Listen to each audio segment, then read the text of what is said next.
Good morning, everyone. Thank you for giving of your time and energy this morning. I am Diane Andy, serving as Vice President for Programs and Advocacy of the League of Women Voters of San Antonio. On behalf of the League, I welcome you to this timely and important forum, Climate Change in San Antonio. This is the second in a series that we are offering our community and leaders. For the record, the League is a nonpartisan, nonprofit organization. The League does not support or oppose any political party or candidate. The League encourages informed and active participation of citizens, works to increase understanding of major public policy issues, and, after intense study, influences public policy through education and advocacy. Today, we are focusing on some of the health effects of climate change and how we hope to mitigate them. We have noted your comments, concerns, and questions, and we'll try to address them all. I want to extend a warm and grateful welcome to our expert speakers, Dr. Alfred Montoya, Dr. Adelita Cantu, Dr. Rita Espinosa, who have graciously agreed to give of their time to share their experience and knowledge with us. As you can see, our schedule is full, so I'll let our moderator introduce our speakers in turn. Please write your questions as they occur to you in the chat located at the bottom of your Zoom screen. We will ask our speakers to respond to them as time allows during the Q&A panel beginning about 11:40. Now, let me introduce our moderator, a dedicated League member, Dr. Diane Simpson. Diane is a San Antonio native. She has a BA in microbiology, an MS in medical ecology, an MPH in community health, all from UT schools. Her PhD in microbiology and MD are from the UT Medical Branch Galveston. She is board certified in public health and general preventive medicine. Her 34-year career in public health includes working at the local, state, national, and international levels, with her primary focus on the control of communicable diseases and immunizations. She spent 10 years as the Texas state epidemiologist and 20 years at the CDC. She is the primary force behind this webinar. Diane? Thank you, Diane, and welcome to everyone. I do want to echo what Diane said about how pleased we are to have our three speakers this morning. We have a very full agenda, so we'll move ahead. Our first speaker is Dr. Alfred Montoya. Dr. Montoya is an associate professor of anthropology at Trinity University and co-director of the International Studies program. He himself received his bachelor's from Trinity, graduating magna cum laude with a degree in anthropology.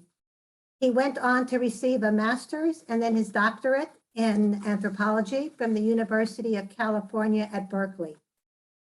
Before accepting a teaching position at Trinity University, he received grants to conduct research in Vietnam and Singapore. Some of his areas of specialization include medical anthropology, global public health, biopolitics, biosecurity, the environment, and epidemics. During his tenure at Trinity, he has received numerous grants, awards, and fellowships. Today, he's going to provide an overview of how climate change affects water, agriculture, disease vectors, and migration globally. Thank you, Dr. Montoya. Thank you very much. And I'd like to extend my thanks also to the organizers and to the League for inviting me here to give a quick and dirty sort of overview of the major issues that we are facing in the coming decades as regards climate change. I'm going to share my screen if that is still possible.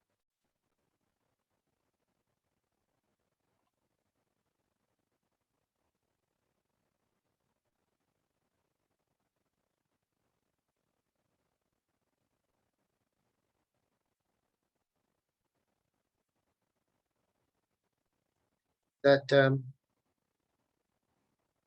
working? Great. So thanks again to the organizers and to the League for allowing me the time to just come to speak to you this morning. The first thing I want to discuss is sea ice and sea level rise. So this must be an issue that's familiar to all of us who've been paying attention for the last 40, 50 years maybe. And so these are projections from the National Research Council, actually from quite a few years ago, that show relative sea ice from winter months and the summer months there. So one of these projections from the NRC demonstrates that probably, shows that probably by summertime 2050, the North Pole will be completely ice-free under one of these scenarios. So this obviously has consequences, which we'll discuss later, for sea level change. And all of the projections that we know of and that have been certified by scientific authorities demonstrate perhaps a meter to maybe 2 meters of sea level rise by the end of this century. There are two sort of widely accepted scenarios or projections that have to do with rainfall, precipitation, and heat. And these are the NCAR projection and the CICERO projection. The NCAR projection is a projection that was developed by American scientists, and the CICERO projection is one that was developed by Australian scientists. And so these come from the Food Policy Research Institute, uses them to discuss calorie availability and issues related to nutrition. And these are the two scenarios demonstrating in general, both agree, higher temperatures in our near future. Higher temperatures also means more evaporation or more rapid evaporation of our water resources and changing distributions of precipitation. The NCAR, which is the American projection, is the wetter scenario in which there's about 10% more rainfall projected on land, though distributed in a much different way that is currently distributed.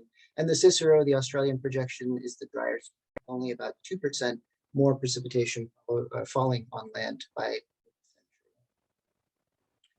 This is the projections between the two for rainfall. And in general, we can expect by mid-century, and both of these projections agree, a drastic decline and shift in the amount of rainfall, particularly in the tropics in sub-Saharan Africa, as you can see, and also large portions of South America and Central America and Mexico. And that also includes South Texas, where we are today. So why should we care about temperature increases and rainfall? Well, this is because, quite obviously, agriculture is extremely vulnerable to climate change. Higher temperatures reduce yields of desirable crops while encouraging weed and pest proliferation. Changes also in precipitation patterns increase the likelihood of short-run crop failures and long-run production declines. We are looking to have a very significant disruption of our ability to provide food for ourselves as a species, basically in every single part of the planet. The overall impacts of climate change on agriculture are expected, quite obviously, to be negative, threatening global food security.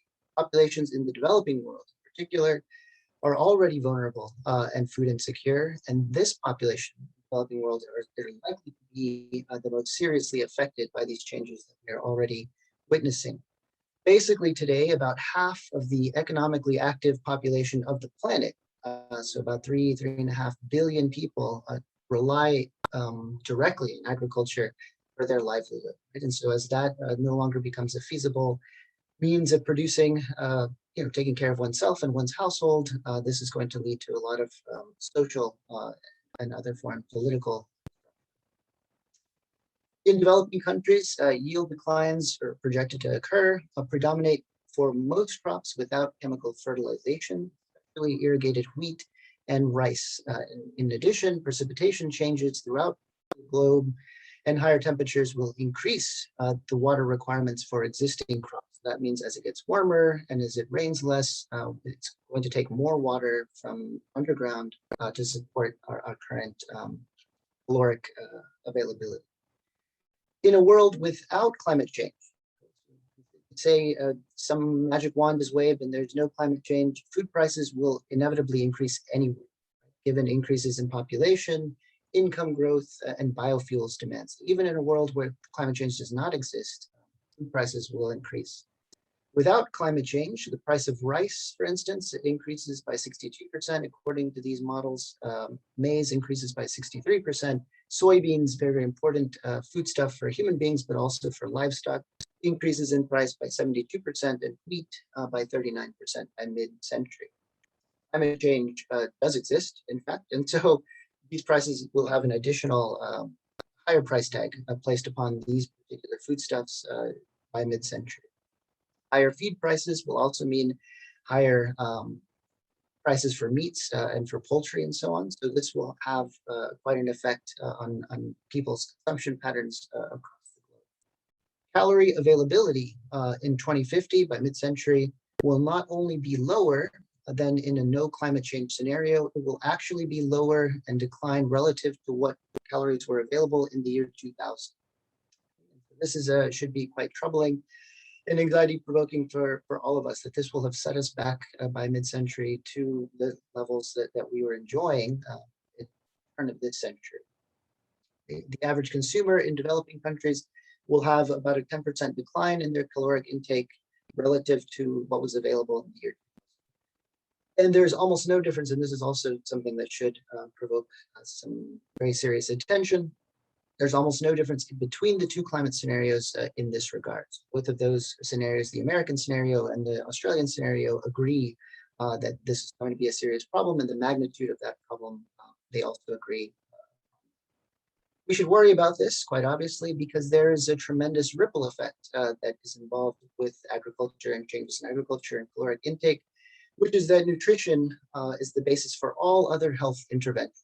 That means all of the gains we've made in terms of global health across the globe in the last 40 years will be stalled or rolled back given this scenario, right? So we can develop incredible vaccines and technological innovations, new cutting edge ways of keeping people alive, but if you cannot feed people, all of those advances will have limited or no effect in terms of ameliorating health issues across the globe in general.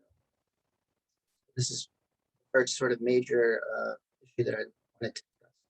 The second has to do with the changing climate and new vector ranges for some creatures that are responsible for a large amount of the global burden of disease. And so diseases like the plague, typhus, malaria, yellow fever, and dengue fever are transmitted to humans through a vector species that carries the virus or the pathogen, and then gives it to people.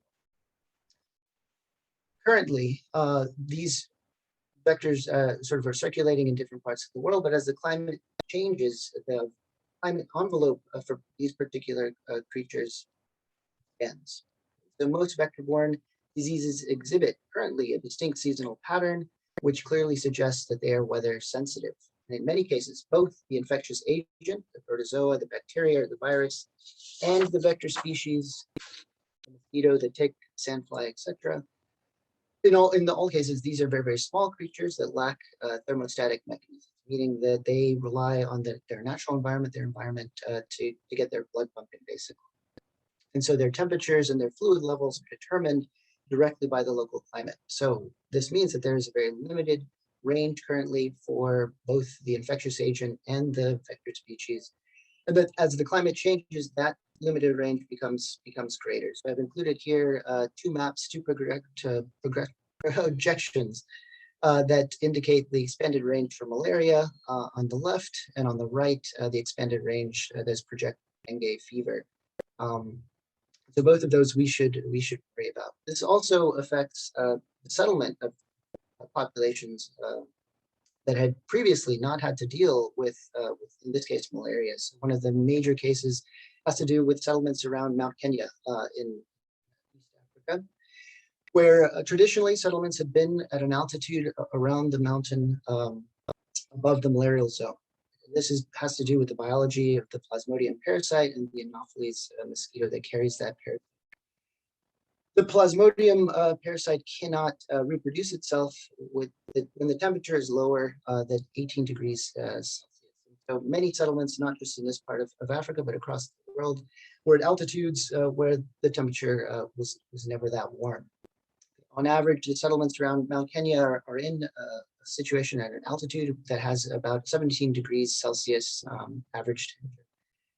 Historically, currently, those settlements and an additional several million people who by those settlements are in an envelope that is now about 19 degrees Celsius on average. And so this means that they're now within the expanded envelope for the Anopheles mosquito and the Plasmodium.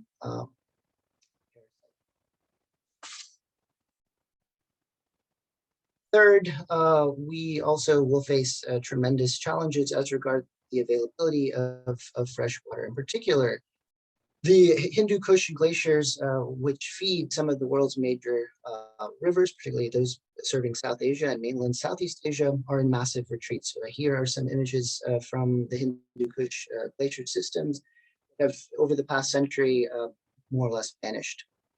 This is troubling because the Himalayan mountain chain are the source of the Indus, the Ganges, and the Brahmaputra rivers, which serve India, Pakistan, and Bangladesh. It is also the source of the Mekong River that serves Thailand, Laos, Cambodia, and Vietnam, and the Salween River, which serves Burma. These rivers provide water for upwards of 1.5 billion people, and they all rely on the weather systems and the glacier melt, and the snowpack melt from the Hindu Kush. They're some of the most densely populated regions of the world, and many of which are already currently water stressed, particularly in South Asia. As temperatures increase, crops require more water, as I've said, and so this forces people to draw upon groundwater, which also leads to of the land. More water then becomes diverted to agriculture as it becomes necessary to feed people.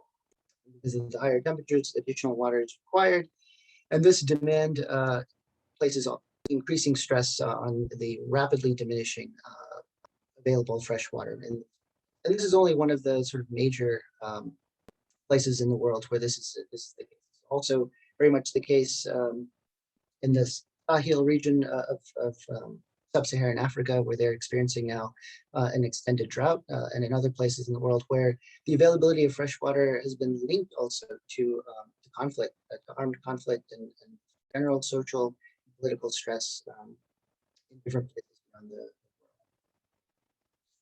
This year, the Intergovernmental Panel on Climate Change revealed, put out its Climate Change 2022 Impact Adaptation and Vulnerability report. And there was basically no good news in it. So this is the infographic that was part of that report, demonstrating that more or less in every category that they measure, we can expect to see declines and failures in diversity and impacts to health and well-being, etc. So this report also went so far as to link increasing changes with the climate with other kinds of disruption, migration, with social unrest, with the increase in sort of general stress, etc. that people are experiencing.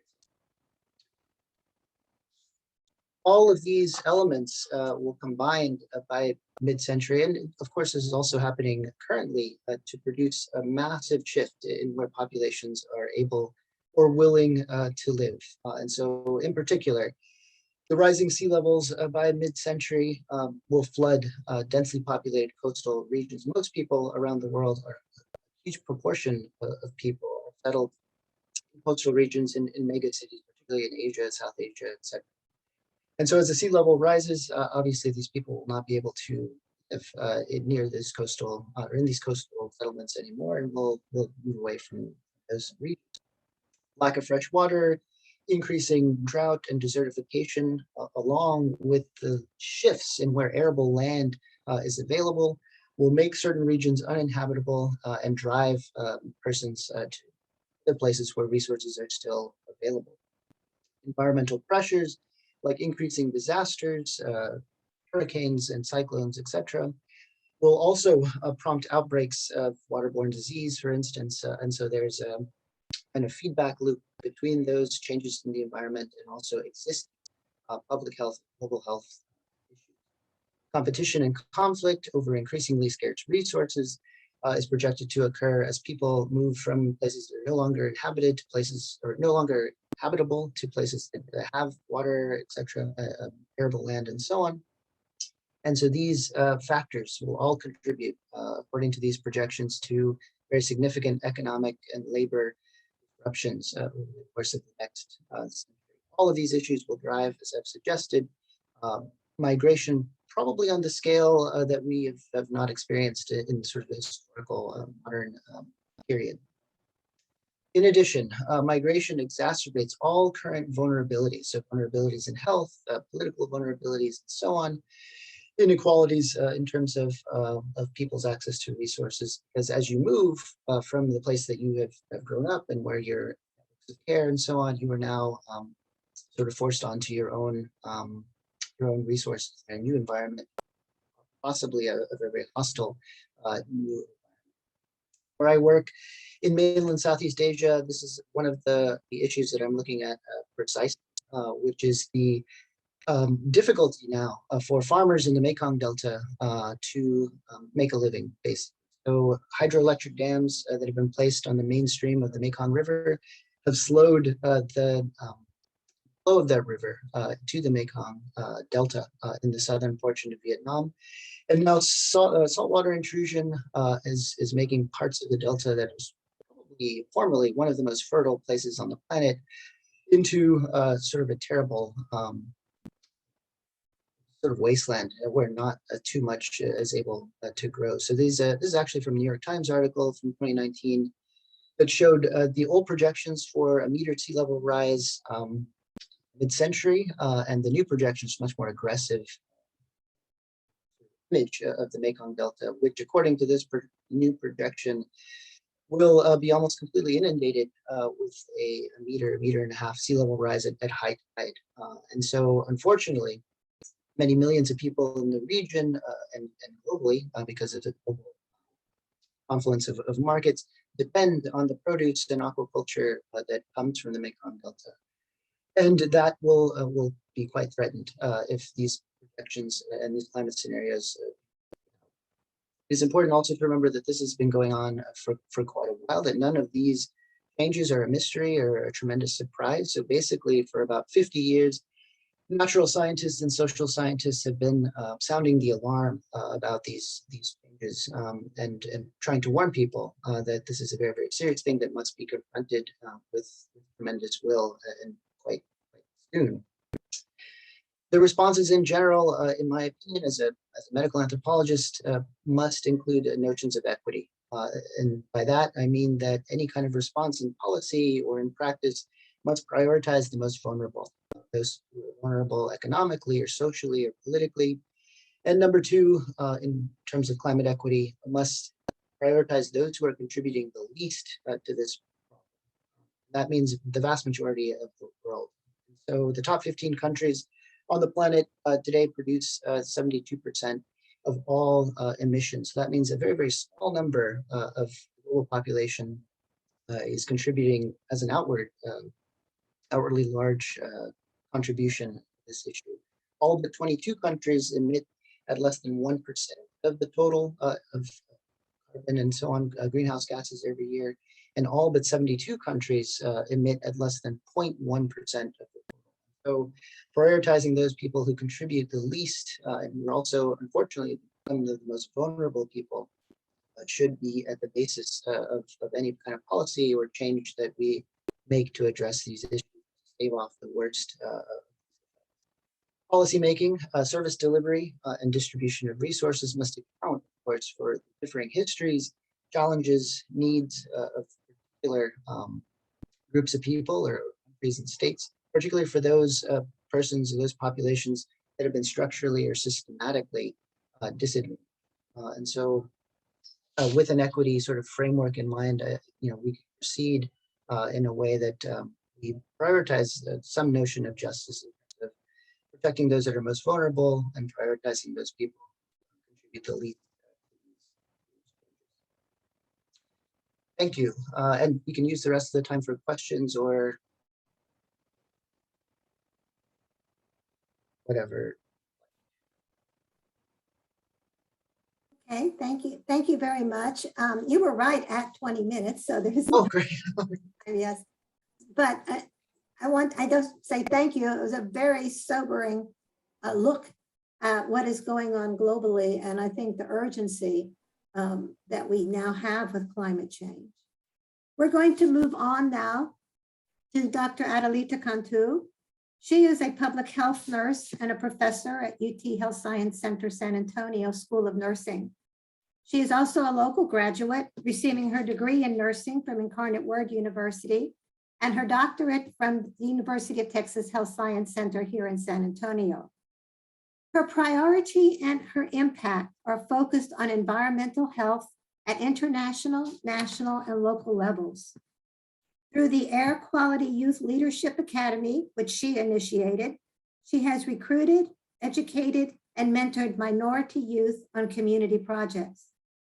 She is known for her advocacy work with underserved populations and serves on different boards, committees, and collaborations. She's often asked to speak at both local and national meetings on the impact of environmental issues, and we're lucky to have her here. And her work has been instrumental in developing the environmental health curriculum at the UT Health Science Center Schools of Medicine and Nursing. She will speak on climate change as a public health issue, air quality and respiratory disease, excessive heat impacts and who's the most vulnerable, and natural disasters and post-traumatic stress disorder. So thank you very much. And Dr. Cantu, I'll hand it over to you. Thank you. Good morning, everyone, and thank you for the opportunity. I have the slides being controlled, so I'll just be saying next slide. So I do want to talk to you today about climate change, the public health issue, and Dr. Montoya spoke a lot of public health issues, and I'll go a little bit deeper into that. Next slide, please. And these are some of the objectives I'll be focusing on today. Next slide. Climate change is the biggest global health issue in the 21st century. And this comes from a 2018 report from Lancet, which is a very well-known health professional international journal. Next slide. And there was also a joint statement from leading medical journals that the science is unequivocal that we are getting hotter and there's going to be a loss of biodiversity. That will in itself cause catastrophic harm, and it may be impossible to reverse. And this just came out last year. Next slide. So what I'm going to talk about, I think everyone is aware of climate change. I understand that you've been having some series of discussions about this. So if you look at the inner circle, these are the consequences of climate change: rising sea levels, extreme heat, carbon dioxide emissions, rising temperatures. All of those contribute to particular health outcomes, as you see here on the middle circle. Changes in vector, air pollution, severe weather leading to natural disasters, definitely extreme heat, just that we're experiencing in San Antonio. And those health conditions compound the health disparities that we are seeing, particularly with the most vulnerable populations in terms of asthma, cardiovascular disease, heat-related death, forced migration, which Dr. Montoya talked about as well, but forced migration itself brings on conflicts, not only civil conflicts, but internal conflicts, leading to a lot of mental health disorders as well. So next slide. Climate change happens within contexts that already exist. For one is environmental context, which is on the left of the screen. So it's changing the land use, it's changing our ecosystems, our infrastructure. And then on the right of the screen, you will see that climate change also impacts what our social and behavioral context is: the age, gender, race, socioeconomic status, discrimination, etc. And the things that are driving climate change, which is on the top of the screen, which I mentioned before, are exposed into that context in different ways, due to extreme heat or air quality. But what's most important as a public health issue is that they then have adverse health outcomes when it comes to heat, cardiopulmonary illnesses, food, water, vector-borne disease, but also mental health consequences, as well as stress. Next slide, please. And so health is impacted by many, many different factors from climate change. Next slide, please. And you see it's a web. Let's take air pollution. Next slide. So looking at this graph, deaths that are attributable to ambient air pollution and air pollution that is in the air, ambient air pollution, you can see across the globe who has increasing number of deaths that result from ambient air pollution, whether that be from asthma exacerbation, cardiovascular disease, COPD, congestive heart failure, all of those deaths that can be attributed to ambient air pollution are widespread, but also increasing in many countries around the globe. Next slide.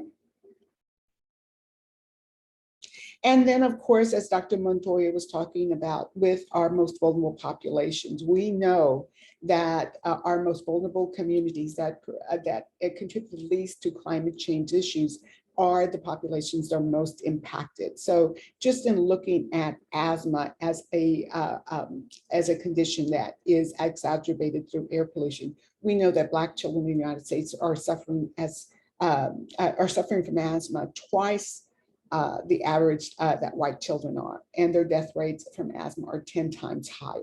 Next slide.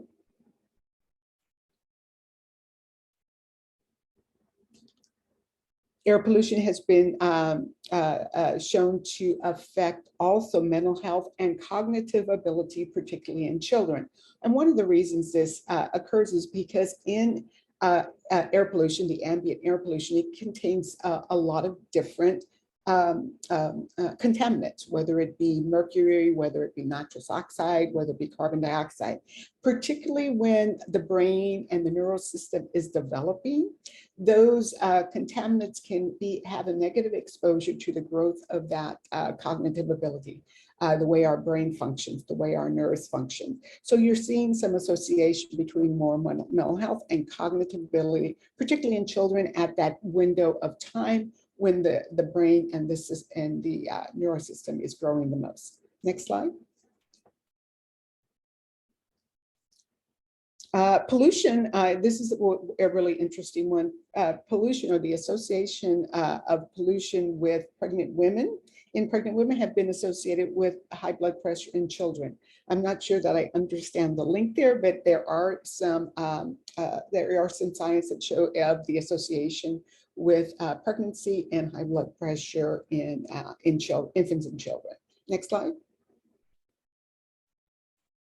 Smoke inhalation, Dr. Montoya talked about water and the issues with water evaporation and droughts and the land certainly becoming non-inhabitable. What we know from wildfire smoke are wildfires that can result from severe drought situations, and that smoke emits many different contaminants into the air and causes more hospitalizations than other types of air pollution. And keep in mind the number of wildfires that we are seeing in not only in the United States, but globally. Next slide, please. And San Antonio is facing this well, but there are many, many cities across the world that still do not meet EPA air quality standards. Next slide. I believe it's the next slide. I'm going to talk about San Antonio and our level of ground level ozone. Many of you have been alerted to our ground level ozone action days. And previously, we had been designated by the EPA as minimal non-attainment status. That is going to be increased to moderate. So we're at the moderate level where we have not attained what the ground level ozone should be.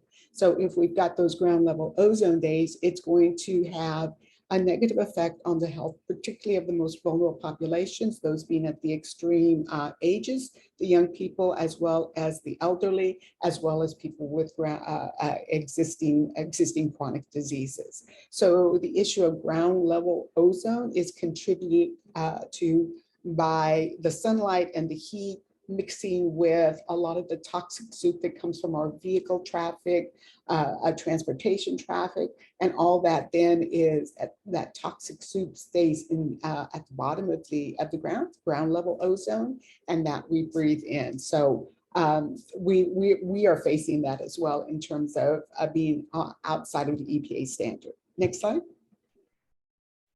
And ozone, we know, causes irritation to the airway, inflammation. So these are the symptoms of it, very rapid onset, but it's even more of an issue if you already experience asthma and have asthma symptoms that then can be exacerbated through this at this time period. And that can lead to hospitalization for asthma exacerbation to work on that inflammation reaction. And that's where we're seeing children being admitted to the hospital with these asthma exacerbations. Next slide. In 2016, the study also found that air pollution contributed 3.2 million new diabetes cases. As I was reading this research, it seems like there's an association or a documented association. The possible link is that air pollution and the emissions in there have something to do with the development of more brown adipose tissue, which increases glucose intolerance, and glucose intolerance then creates the situation where diabetes type 2 does exist. So there's a possible link there as well. Next slide. Now let's take heat stress. Very relevant topic. We're all experiencing what we're experiencing in San Antonio right now. I think I have heard with the number of 100 days and over that we've had in June, this has been the hottest June on record in San Antonio. So heat stress. Next slide. Who's the most vulnerable? Again, just what we traditionally think in our most vulnerable communities, those that are poor, those that experienced homelessness, the elderly, infants and children, again, that extreme in the age spectrum. Of course, those with pre-existing medical conditions, particularly cardiac and respiratory conditions, which kind of makes sense. But also the mentally ill. Agricultural workers, people that work outside are going to be most impacted when it comes to heat. That makes sense. Next slide. But rising temperatures have many effects on health. More frequent heat waves are going to be happening. We know that we're experiencing one right now, and that urban heat island effect is going to become more significant.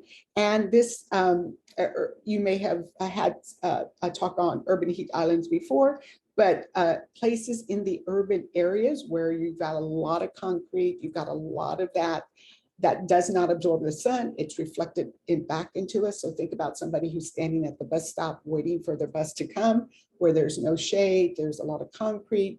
You think about that urban heat island that is going to exacerbate the intense heat that we're feeling. But it's also going to lead to increased dehydration, heat stroke. It's going to aggravate all of those cardiovascular respiratory diseases.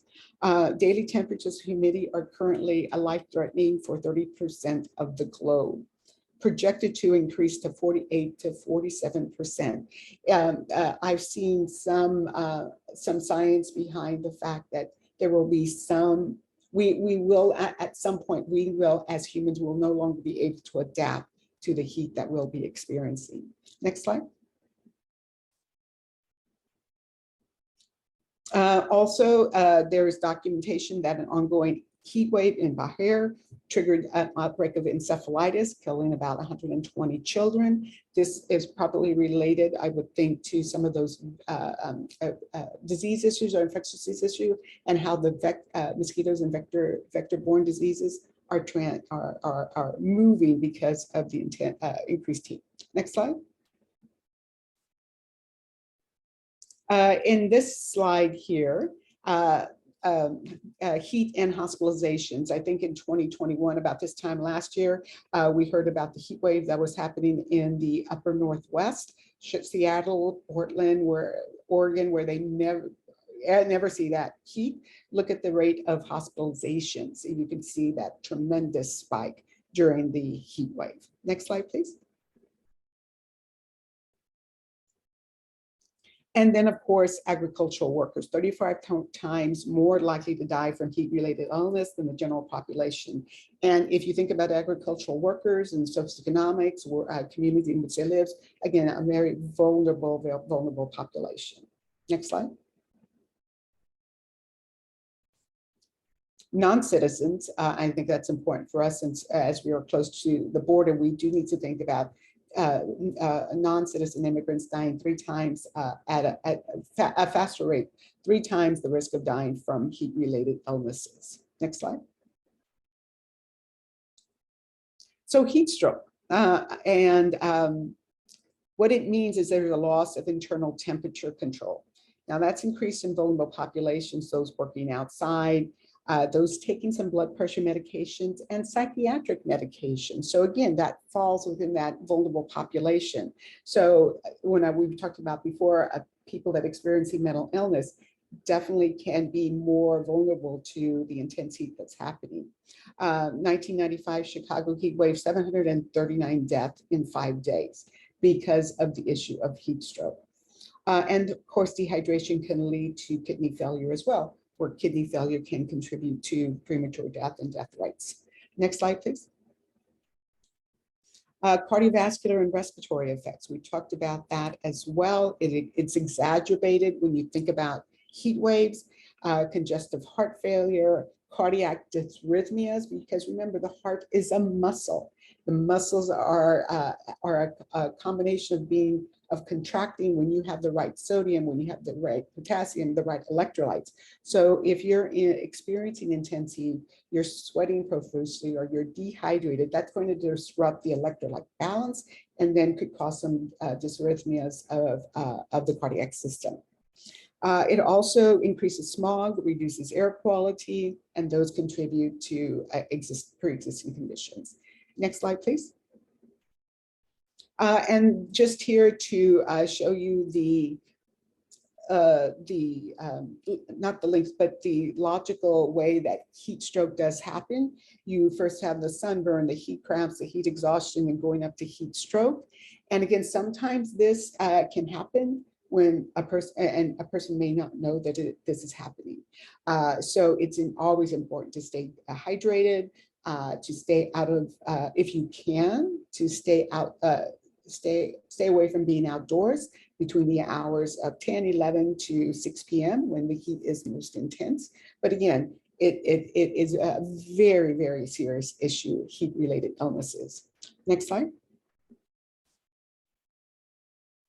Then let's take allergens. This is one more thing to talk about, particularly living here in San Antonio, where we do have a lot of allergens and allergies and suffer from that throughout the seasons. Next slide, please.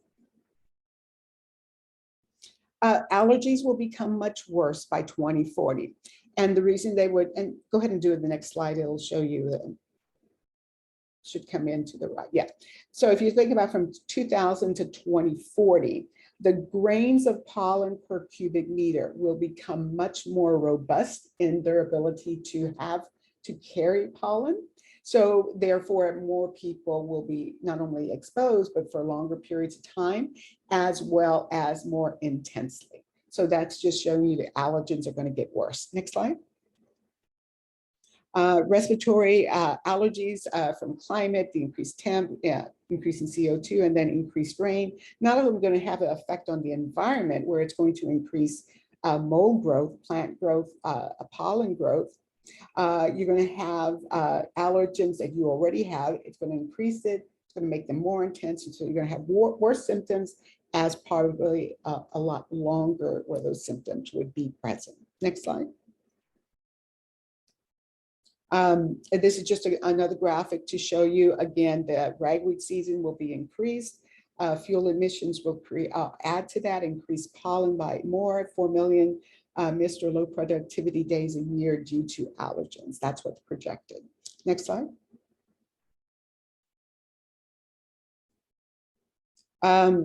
It also has been higher pollen levels have coincided with higher rates of COVID-19 infections, even people with no pollen allergies. So COVID-19 has been, it impacts our respiratory system. And to some people, it certainly has affected it more intensely. It seems like there's an association between higher pollen levels and higher rates of COVID-19 infections. Next slide, please. Then the infectious diseases, I'll go through this quickly. Dr. Montoya talked about it. Next slide. Climate change is disrupting the natural ecosystems in a better way in a way that is making life better for infectious diseases. Next slide.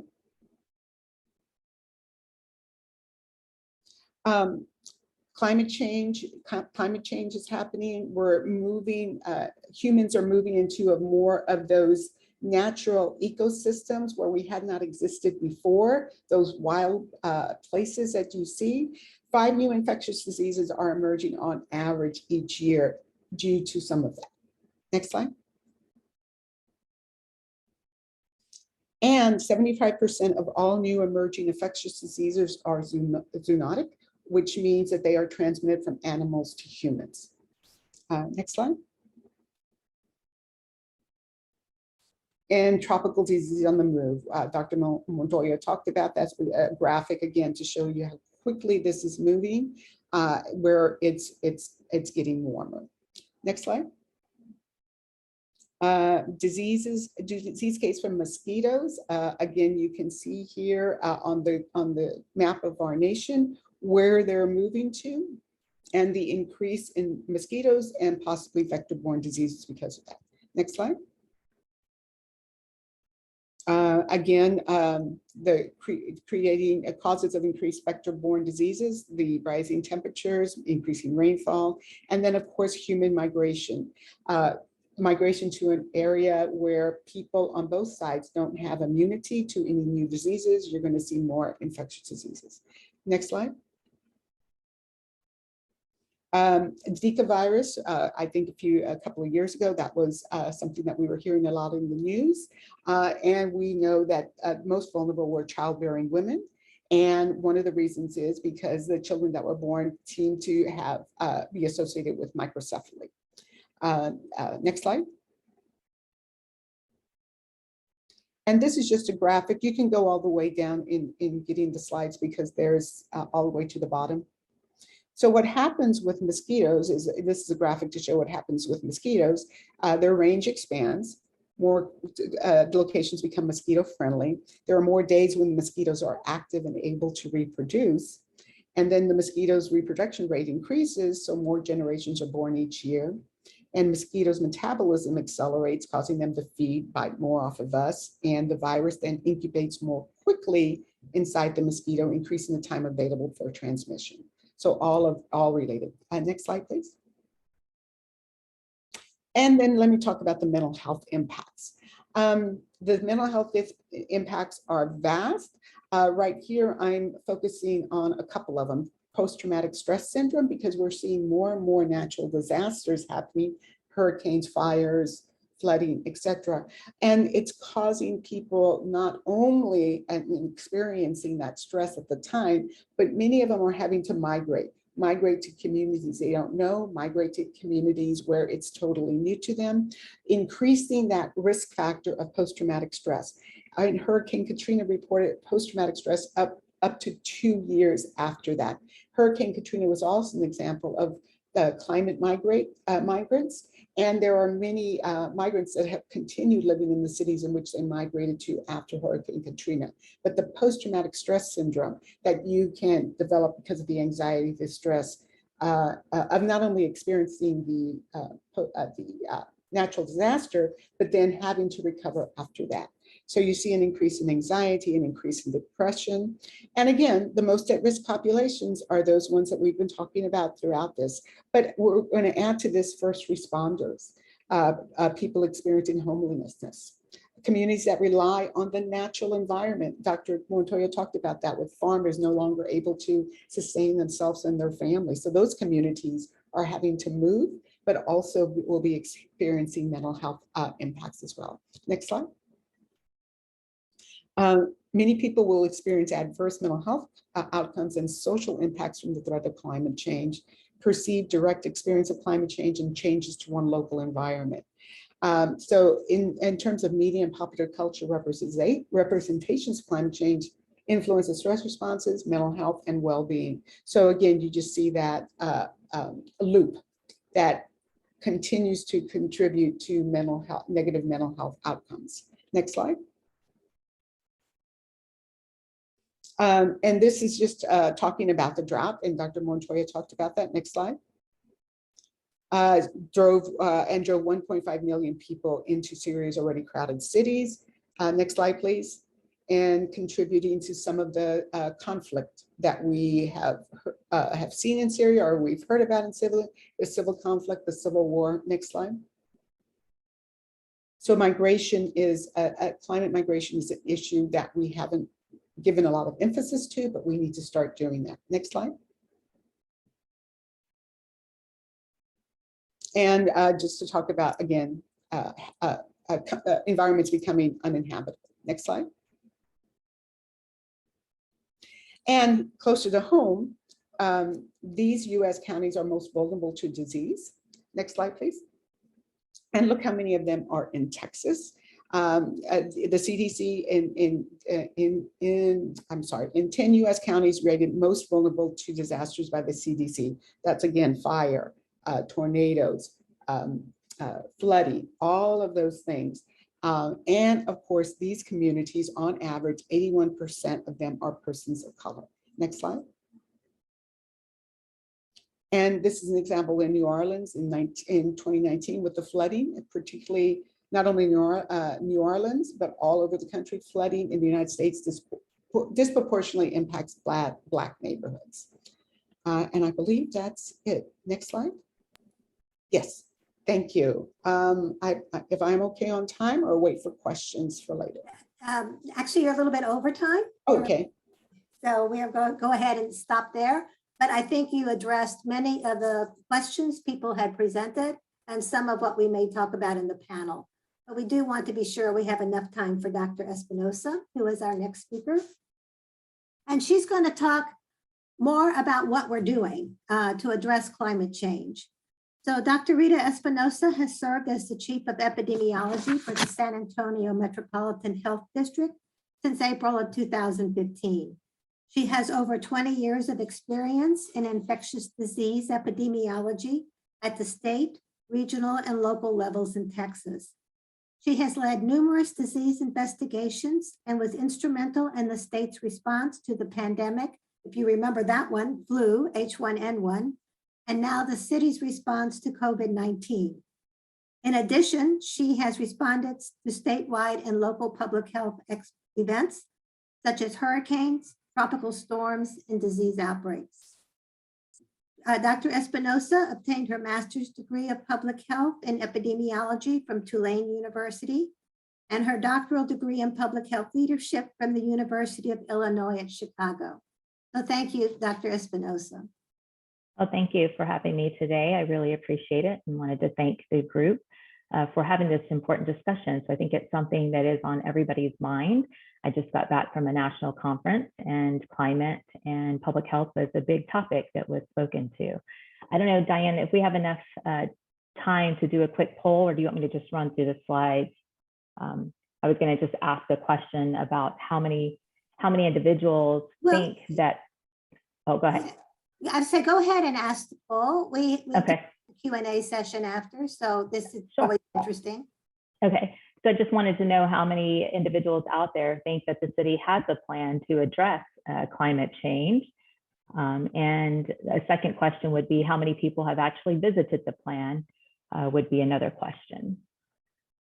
So a quick overview, give you a little bit of background information. And I think Drs. Montoya and Kansu did a great job of explaining the effects and what happens with climate and why climate is so important to all of us.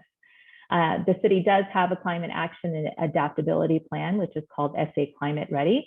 And I will review some at a very high level about that plan, and then kind of go over some data that the San Antonio Metropolitan Health District, otherwise known as Metro Health, what we monitor and how we play a role into that plan, as well as do kind of an overview at the end of the relationship between health, climate, and public health, which both Drs. Montoya and Cantu also did a very good job of providing some input on that information as well.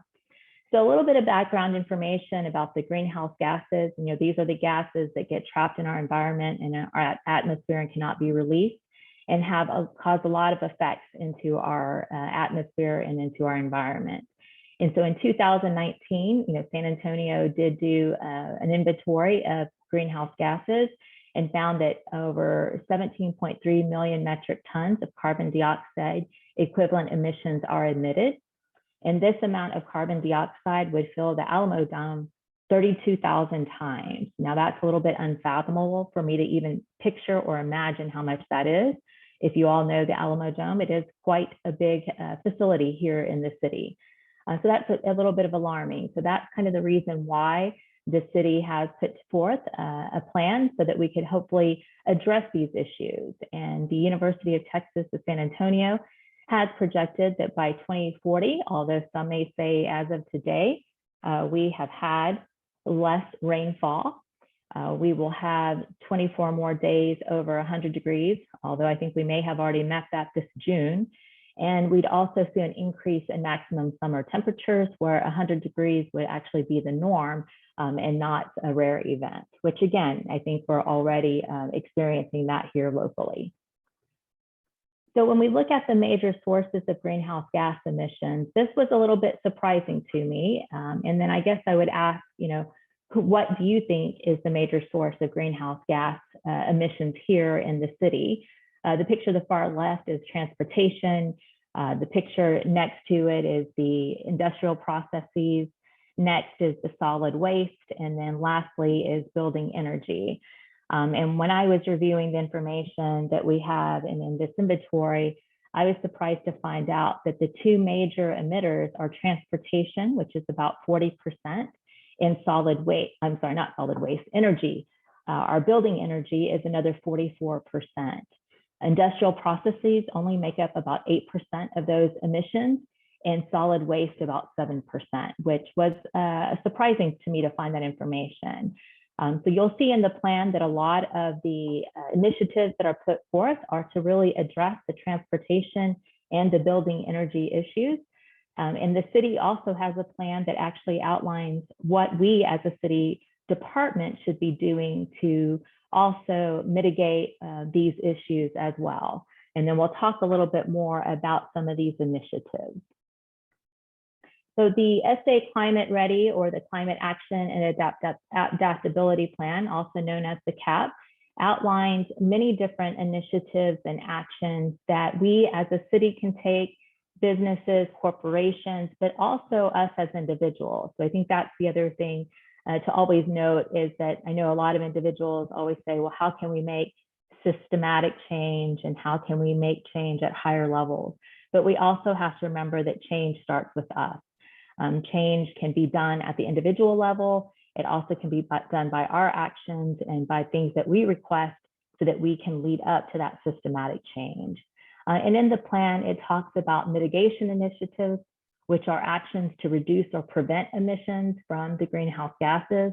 And this includes efforts like using via transport instead of driving individual cars. It also means turning off the lights or keeping the energy level or the thermostat at a lower level in these buildings so as not to be using so much energy. Also a request to make sure that if lights are not needed or that we have these automatic light switches so that when there's inactivity, the lights turn off. So that's what we see with mitigation. And then there's also initiatives that are looking at adaptation. So those are actions that would help us to reduce the negative effects of climate change. And there's a whole bunch of initiatives that address these too. And these are more about how do you create more green space? How can we adapt to what has already occurring in our community? Also involves flood proofing and making sure our critical infrastructure is ready to deal with these changes that we know are already occurring. And the CAP overall has over 90 actions that can be taken not only as a city health or as a city department, but as well includes actions that individuals can take too. So the SA Climate Ready, the CAP plan is based, and I think you heard from Dr. Montoya, he talked about equity, and so did Dr. Cantu. Equity is at the center of the plan. So really focusing to make sure that we're not negatively affecting those vulnerable populations, that we are meeting people where they're at, and that it's not one size fits all for every individual. So really the framework focuses on that objective of having some climate equity. And the goal of the CAP is that, well, San Antonio would be carbon neutral by 2050.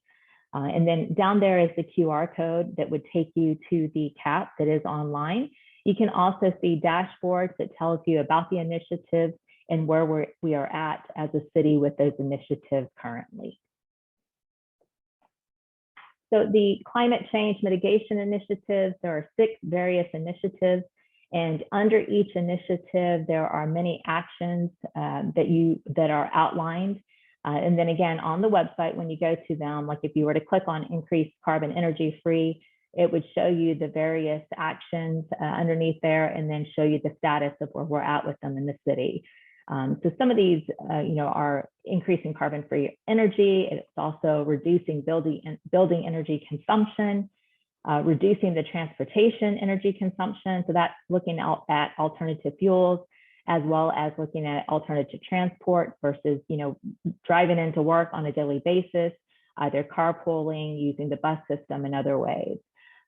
The advancing the circular economy has more to do about recycling and really kind of using a cradle to cradle experience versus where we would actually use things and then throw it away. So it's a much more about our recycling efforts here at the city. And then also promoting biodiversity and healthy ecosystems. And then educate and empower. So I think the big thing about the plan is making sure that individuals are aware of the plan and aware of the actions, and can also see where they see themselves within the plan and how they can assist with the efforts. When we look at the climate change adaptation initiatives, there are 7 initiatives. One of them is about increasing the infrastructure resilience, so making sure the buildings are flood-proof, making sure the roadways are flood-proof as well. We'll talk a little bit more about strengthening the public health systems and what that means in just a bit. There's also a focus on enhancing emergency management and community preparedness, which involves looking for our vulnerable populations, being able to communicate with them about climate change and how it affects them, and also getting input from those individuals. So making sure that that is addressed in our emergency preparedness plans.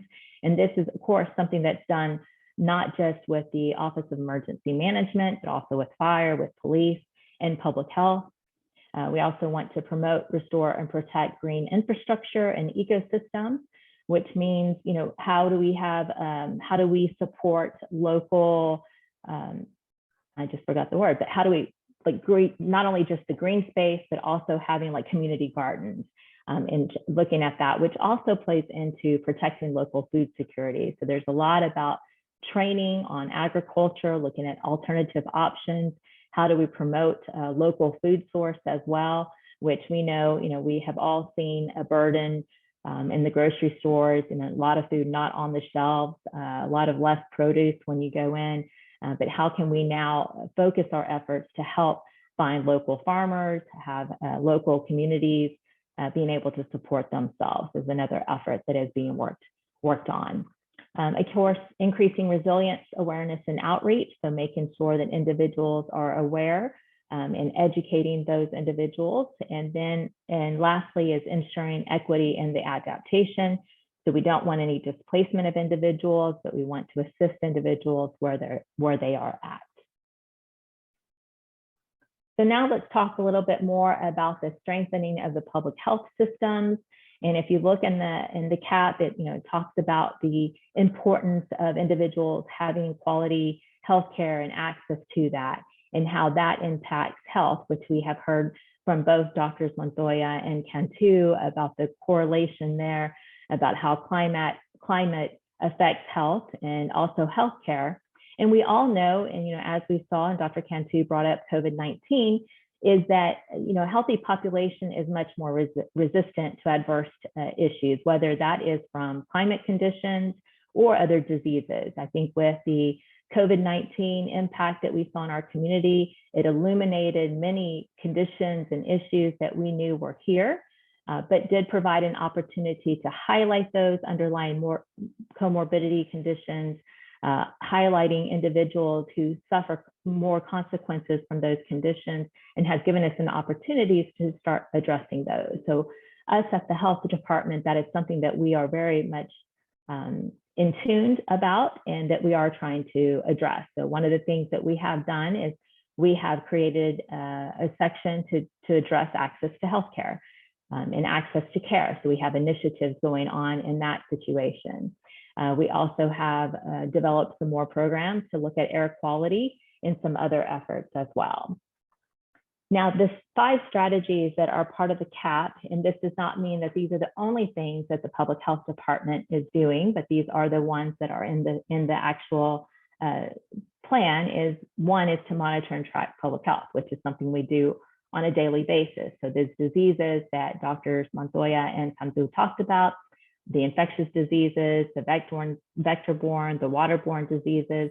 That is something that we do as a Public Health Department. We monitor that data, we investigate, and then we educate the public about that so that they can be aware and aware about how they can prevent contracting those illnesses as well.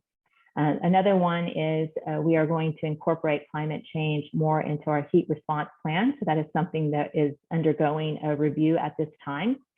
Right now we have only a heat response plan, but there is discussion about, do we just make it a weather or how do you make it to encompass both like the severe cold issue, which we had a couple of years ago, as well as severe heat. We're typically used to the heat, so we've had a heat response plan for many years, but now to make it, how can you just be like all weather hazards plan? So that's one thing that we're looking at doing as well as making sure that public drinking fountains are accessible.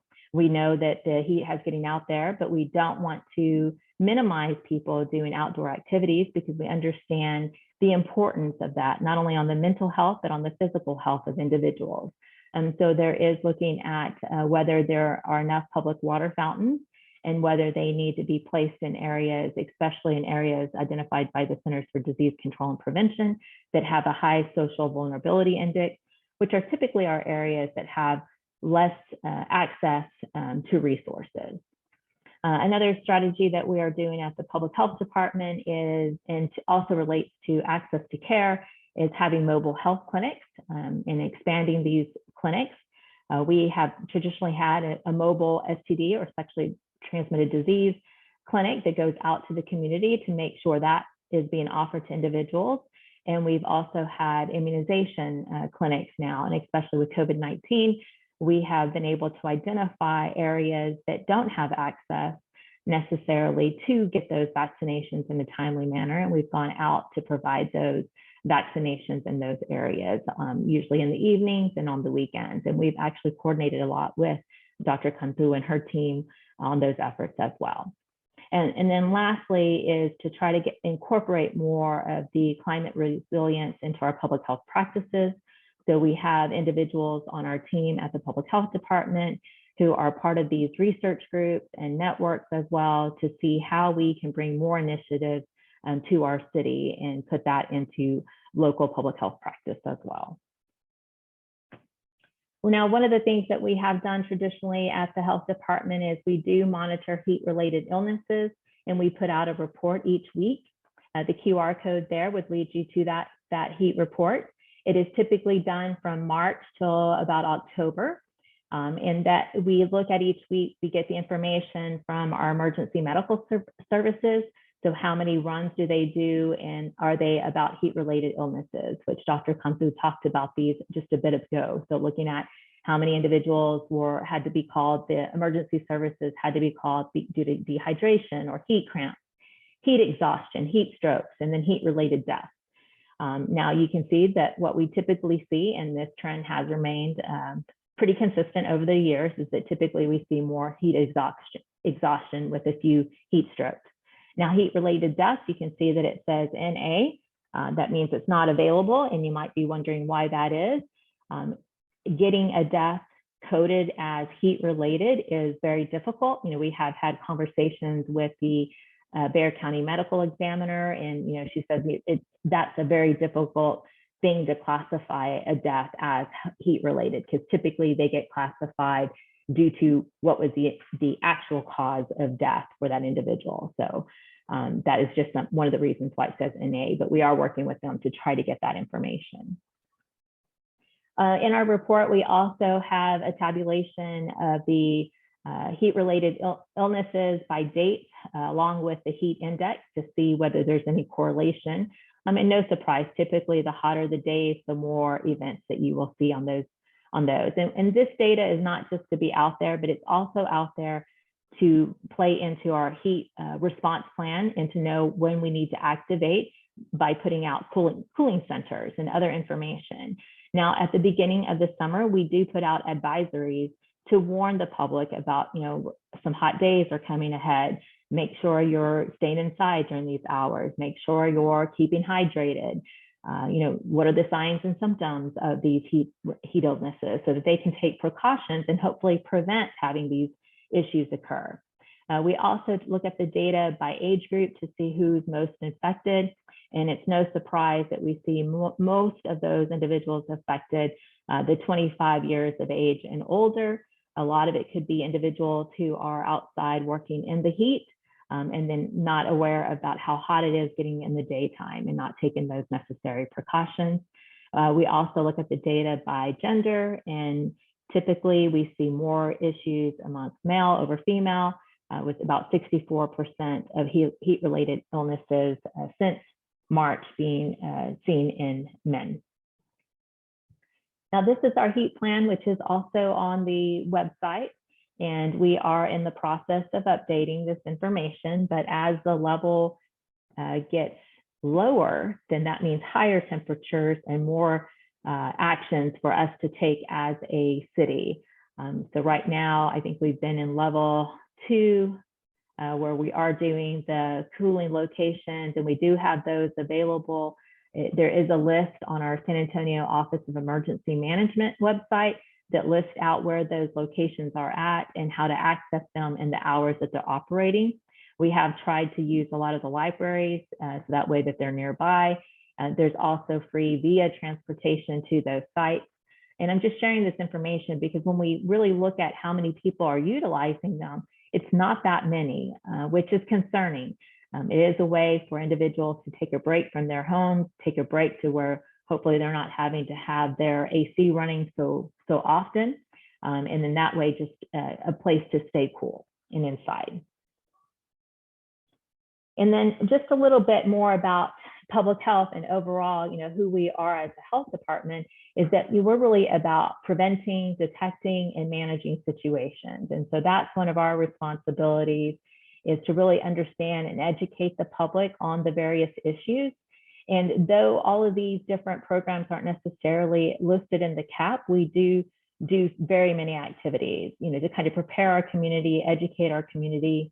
We do in coordination with the Office of Emergency Management, we'll send out news media releases about the heat wave warnings and all of the precautions that individuals could take. We also do the air quality index alerts from the Texas Commission of Environmental Quality.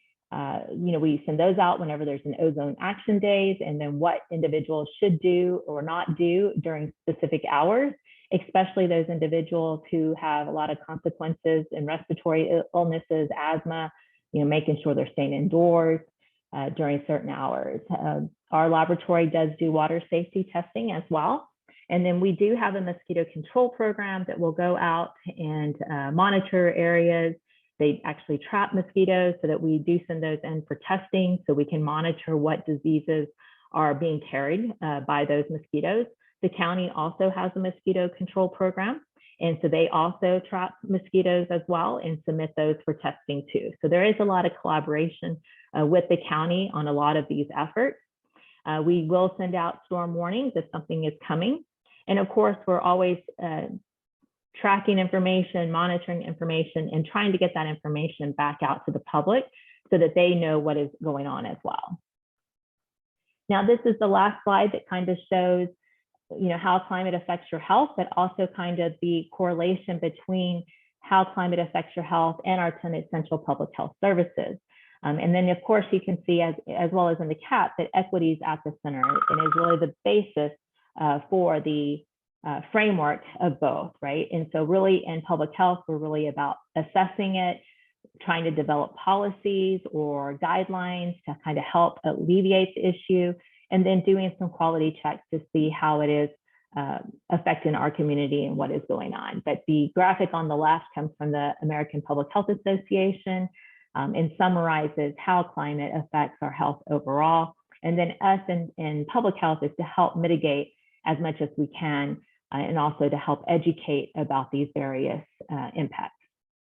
And I think that is it. I did want to take one moment to let you all know that the city is doing a budget survey for our 2023 budget.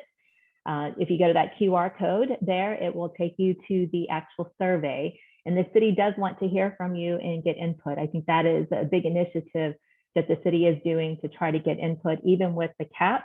The CAP had over about maybe 7,000 responses for individuals to provide input. So I'd always encourage you is to get involved and to take these surveys, because the information gleaned from you is utilized by the city. Thank you, Dr. Espinosa. We're running behind, and we don't want to ignore any of the questions and answers. We've gotten quite a few, and so there's a lot to talk about. So I will also just mention that Dr.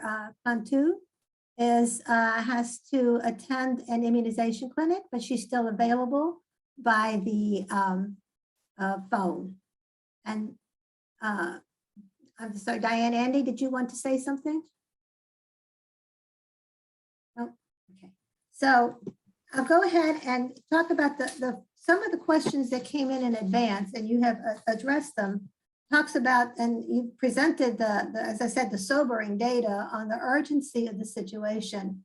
And I think it's compounded not only by the increases in climate change, but also the increases in population and increases in transportation. So Dr. Montoya, what do you see as the most urgent, if there is one thing or a few things that are more urgent than others? And then for you, Dr. Espinosa, and maybe Dr. Montoya, where do the role of regulations versus education come in? When do we have to start mandating things instead of trying to convince people to do things? So I'll go first if that's okay with Dr. Espinosa. The first question, I'll attempt. So unfortunately, because climate affects every aspect of human life on the planet, and climate is affected by the greenhouse gases and by our industrial capacity and solid waste, as Dr. Espinosa mentioned.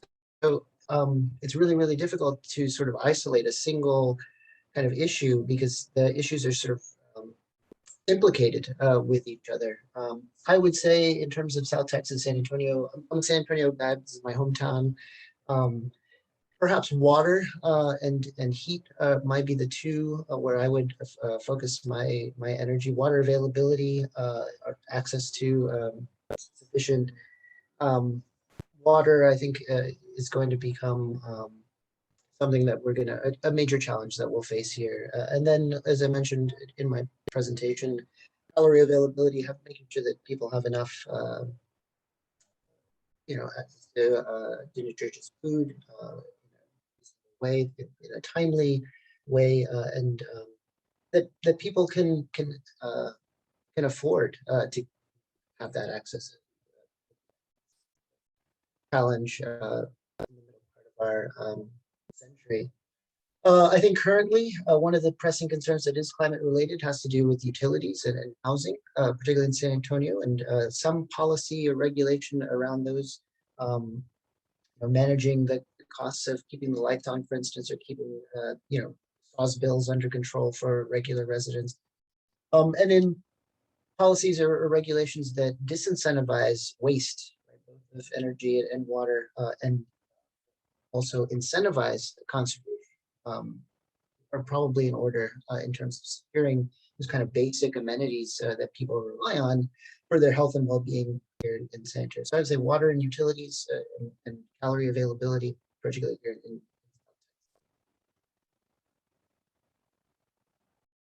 Dr. Espinosa, you want to add anything? I think he did a great job of summarizing. I think it's hard. I think that's where you have to look at yourself and what's most important to you, right, as well, and to see what you can do to have that change individually. I think it's hard. I think we are coming to where we're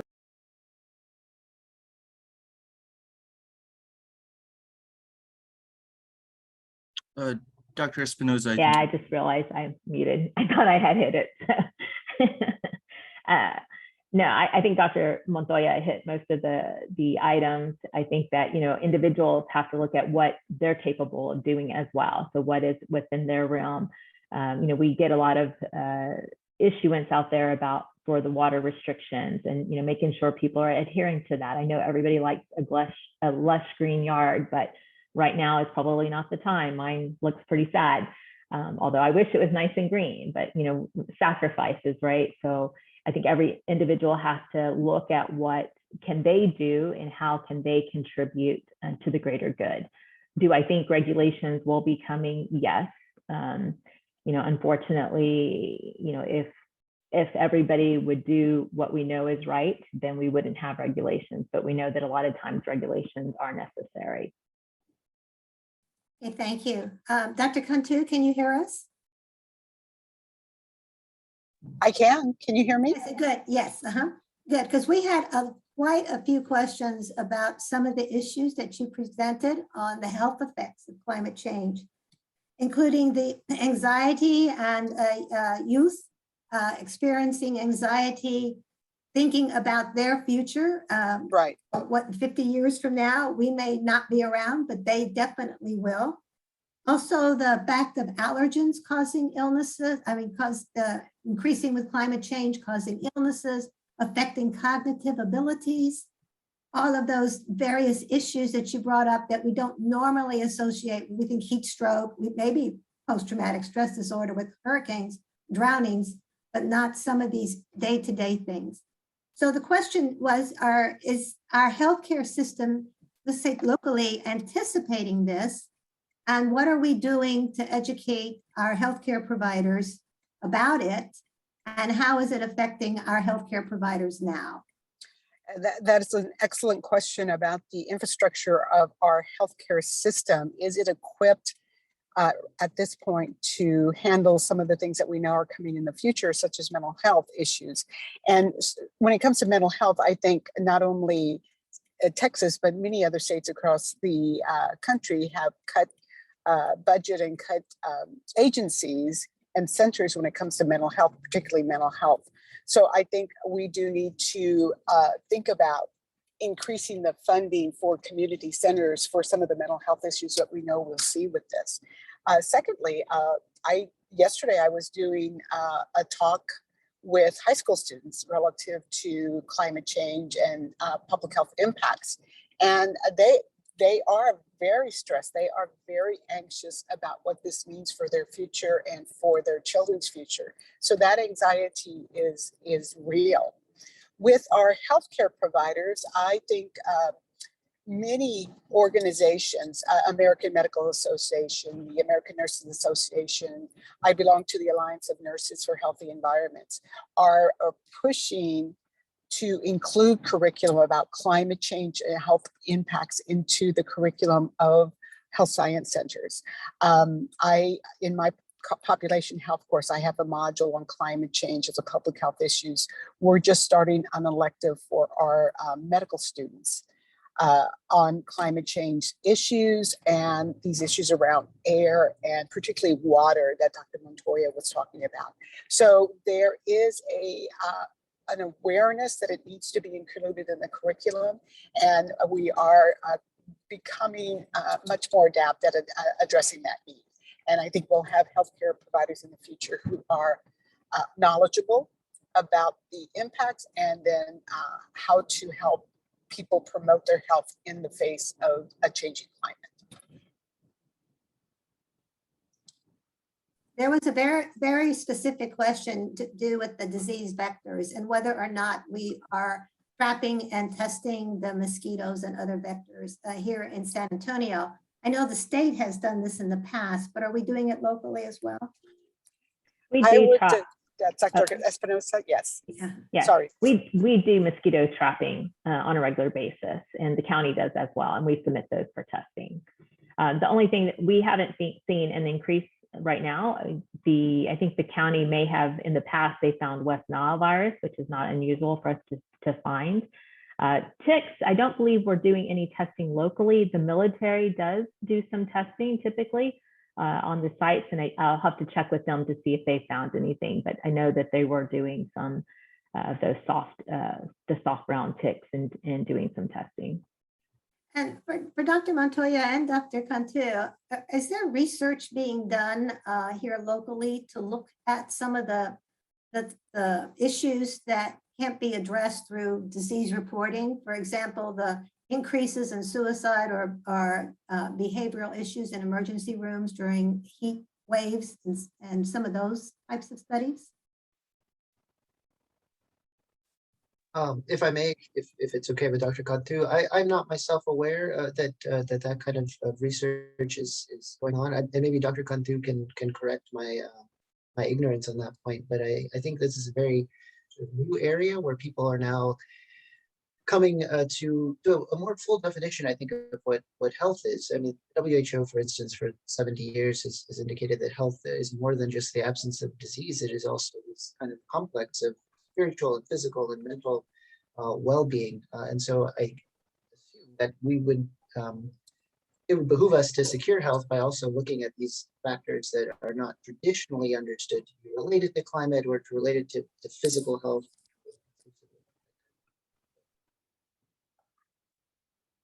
Dr. Cantu at the Health Science Center, are you aware of anything? I'm not aware of anything at the Health Center or other institutions in the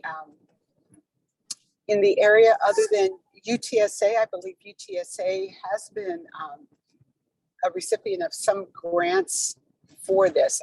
Again, maybe Dr. Espinosa knows more about that, but I think UTSA may have some input. I'm not aware of the UTSA, but I do know that we just recently hired a chief mental health officer who will serve as a liaison with the county to look at these efforts and look at what needs to be done. So I think it is no surprise that mental health has become a large issue. And she just started a couple of weeks ago. So. Okay, but yes. Well, we are about out of time. So I want to thank again each of our panelists for their excellent presentations and the depth that they went into to present the urgent issues that we're now facing with climate and health. And I'll turn it back over to Diane Andy to close out the session.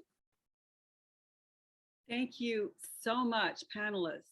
Dr. Montoya, Dr. Cantu, Dr. Espinosa, you have been wonderful in sharing your time and your expertise with us this morning. I will be reviewing this video when we put it up on our website because I need to re-access some of those stats and many of your slides. This was chock full of information. You've given us a lot to think about and a lot to act on. How very complex and interconnected climate change is. Which is why we have to do so many webinars. We will be exploring in depth connections between climate change and our environment, water, air, transportation, energy, food, population displacement, and the economy and inequities. So watch for those upcoming webinars. We have a total of 5 planned, and this is our second. Please plan to join us August 27th at 10 a.m. for our 3rd webinar, focusing on our energy needs and decisions and their effects on our climate. Audience, we want to thank you for your interest and your concern in this critical topic. Please continue to be involved.